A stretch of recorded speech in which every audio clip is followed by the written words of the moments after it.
Right, so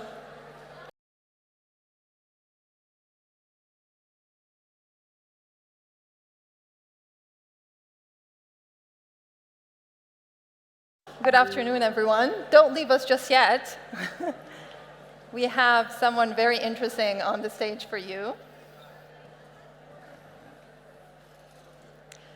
So I don't know what everyone else was doing last summer about July, but if you remember, we had a global tech outage sometime around July 20th, right, Yes. Vincent? And while most of us would have been thinking, are we going to be able to pay for our coffee with our cards? Are we going to catch our flights? Vincent had an evil plan, but it was an evil plan with a good cause. Yes. An interesting experiment. Yes. So why don't you tell us a bit, Vincent, about last summer and what it is that you got up to with Crowdstrike? Okay. Hello. Thanks for welcoming me. So last summer there was indeed a Crowdstrike incident. An antivirus software company. They made an update, and something went wrong with the update, and a lot of computers on Microsoft just shut down. And just to make fun, because it's my job to make jokes on the internet, I took a little photo with a stupid face and pretended that it was my fault, that it was my first day at Crowdstrike, and that I made a mistake, that I was sorry. And that's it, and a lot of people believed it. And because they didn't know what happened for this problem. So some people need to have a culprit, they need someone to point fingers at. And you would see in the photo that I have the perfect face to make fun of. I really look like the new employee that made a mistake. And So basically you took the blame. Basically, as everyone was wondering in the world what's happening, you come out on your Twitter page, on your X, and you say, hello, I work for Crowdstrike. yes, I happen to update. It's my first day. it's important. I happen to work on an update. And I'm the one responsible for this mess, basically. Not the first time. The first photo was to say, I'm happy to be here at my first day. It's after, it's up to the people to understand that, it's his first day. That must be him then. Okay. Then after I post a video to say, I'm sorry, I've been fired. It's a little harsh punishment, but I'm fired, I need to check some other job, and sorry world. It's happened. So everyone feels sorry for you. Does everyone feel sorry for you then? Yeah, no. The people that take time to react, it's to insult me, most of it. Do you want an example? Or? Sure, go ahead. Yes, there was someone from Mexico. His computer crashed, and he lost a ton of his work on his computer because of me, I think. And he sent me a picture of his gun. And yeah, that's the worst thing. But I'm not living in Mexico, so...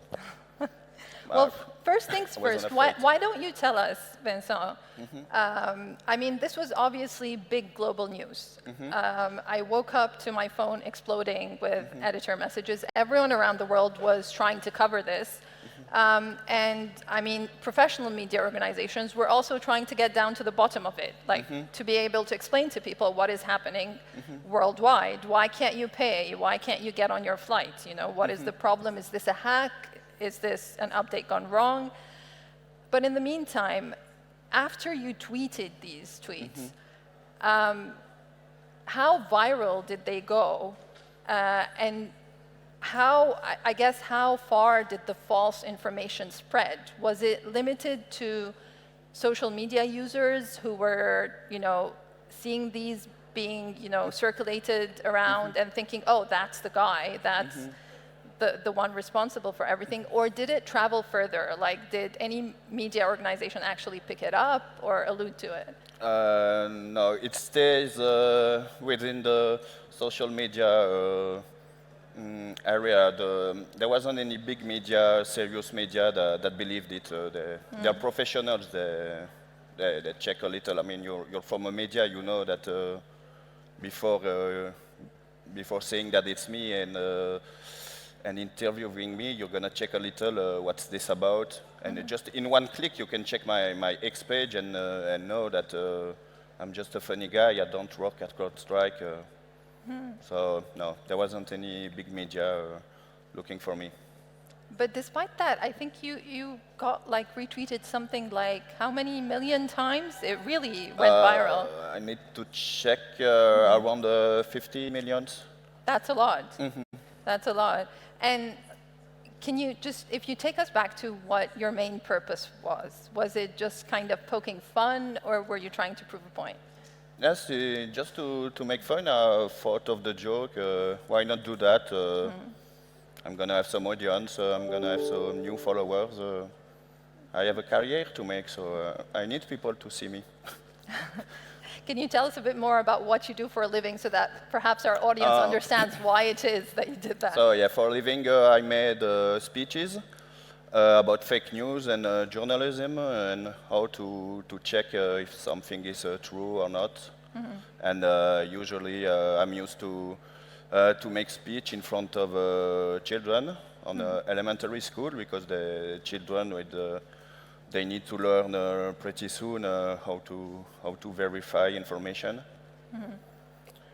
And also in front of old people in retirement home, because that's the two demographic: the little children that discover the internet and need to be educated on that, and the old people that don't know anything about internet and tend to believe everything they see. Which is a very good point. My mother, God bless her, she's 80 years old, former university professor, but not a technology native, uses social media all the time, and often comes and tells me stuff like, this happened. And I was like, I'm pretty sure it didn't, because I was at the office all day and this did not happen. And where did you read this? And she would cite a post by someone on Facebook. And I think while we have people within the age range of maybe 20s to 40s, 50s, who will be skeptical of what they're reading, what they're consuming, I think you're right. You do have young children, and you also have the older generation, which was not exposed to so much information, not used to how to consume it, that tend to read something and then absolutely believe it's true because it was like on Instagram, Facebook, wherever, then whoever posted this must be reliable. But coming off your experiment, like, how do you feel? I mean, you do say that your post was mostly being spread by social media users. We in the media industry have seen a rise in past years in people consuming news, not perhaps through traditional media organizations, but through social media, which is sometimes useful because obviously when big news breaks, sometimes people are there with their phones and they document it and they spread it around, and we end up using some of that after verifying it. But it's also, in a sense, very dangerous because anyone can post anything. And if it gets enough traction, then people start thinking it's true. Would that be a big part of why you decided to do what you did, or to prove a point, I guess? It's a way to make an experiment and yes, to prove how internet is working for that, because everyone was impacted by that. There was a train and plane delays and all, so every demographic has to react to that, and we could see how each part of the world did it. And what would you say is the most important takeaway on disinformation, misinformation from all of this for you? You mean a lesson to Yeah, about like that? how can we watch out, basically, for what we're consuming? First of all, just check the source. Is the easiest way and the faster way. Because on my Twitter, on my X, it takes really one click. You click on my website at the top of the page, and you can see that I don't work at Crowdstrike and all. So it's an easy thing To verify. to do. Yeah. Just do it. Check the source. And in other case, check the date, because on social media you see a lot of things. You never check when something happened. I mean, you've been witness to that. I think you already saw tons of image and news, and you thought, hey, it happened 3 years ago. I don't need to see that. Yeah. So, I mean, coming off of that, like you obviously with NordPress in French, it's like other sites like The Onion, etc. Some people don't actually know that these are satirical websites and believe at face value what's being written. I've often had discussions, again, within certain age demographics with people who tell me things and I'm like, no, but this is actually meant for comedy. So, I mean, how do you explain your work when you're saying you go and you give trainings to people in retirement homes or to children? What are the most important points that you're bringing out to them? I told them, I give them example. I don't speak really about politics, but I mean, you know the rumors. Everyone is talking about, oh, this guy was elected because of fake news. This one lost because of fake news, and also begin like that, and I'll explain. Yes, that it's important. It can change the world maybe. So you need to take care about truth. Wonderful. And then, I mean, was this Crowdstrike tweet perhaps the biggest thing you've done in terms of like spreading information like that? Or? Yes. I need to check, but there was another. Yeah, there was another case that that broke through the language barrier. You know, because my main audience is French. Yeah. So, but yes, I think this was the biggest one. I had some interview with a Japanese newspaper, and also it was the first time that I went so far. So this spread as far as Japan, basically. Sorry? This spread as far as Japan, basically. Yes. This rumor that you've created. Interesting.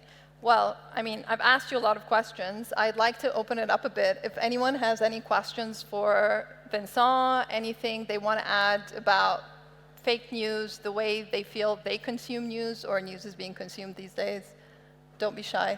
We're a small group. No? Nothing? Well, I mean, from my perspective, from where I'm sitting, we often have this problem actually within professional media organizations where people tend to trust our name.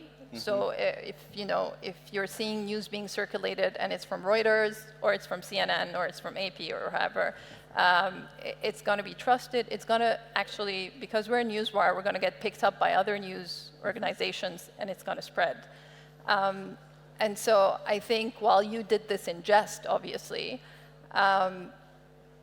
what sometimes happens with us is that someone will maliciously want to spread fake news and they will cite us or they will cite another media organization. So it will look very professional on your social media. It will say Reuters is saying XYZ.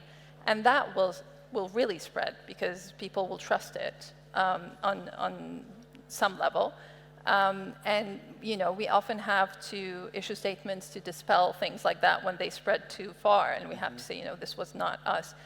But how do you think people should work with something like that as media consumers, as social media consumers?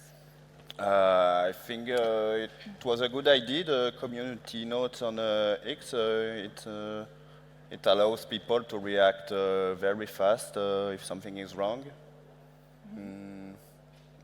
Like in official media, unfortunately, it takes more time because it's professional people that. I mean, there's a really few people to check that, and they work sometimes at office hour. So it's way less way to correct that. And with community note, it's all around the world that every hour there's someone to check.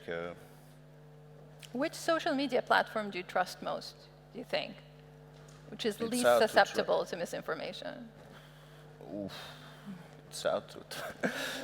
I think I mean X for now because the community notes really improved. I think, but I see that maybe Facebook is gonna do it too. So we'll see.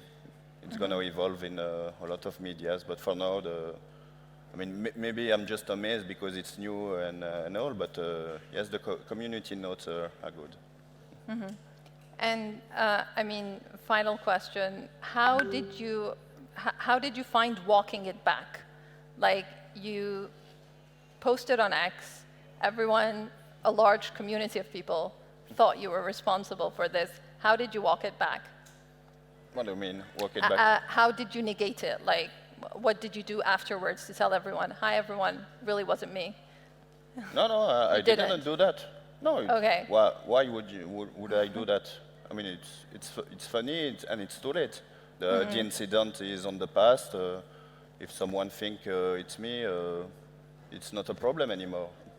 They can believe what they want. So there are a lot of people walking around the world now thinking you were a Crowdstrike employee who got fired. Yes, maybe. And begged Elon Musk for a job, basically.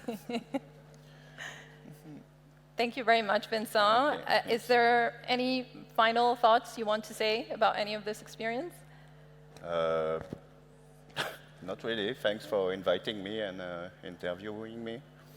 It was a great experience to be here. We're going to watch out for your next hoax. Now everyone knows your name. Thank you very much. Thank you. Thank you.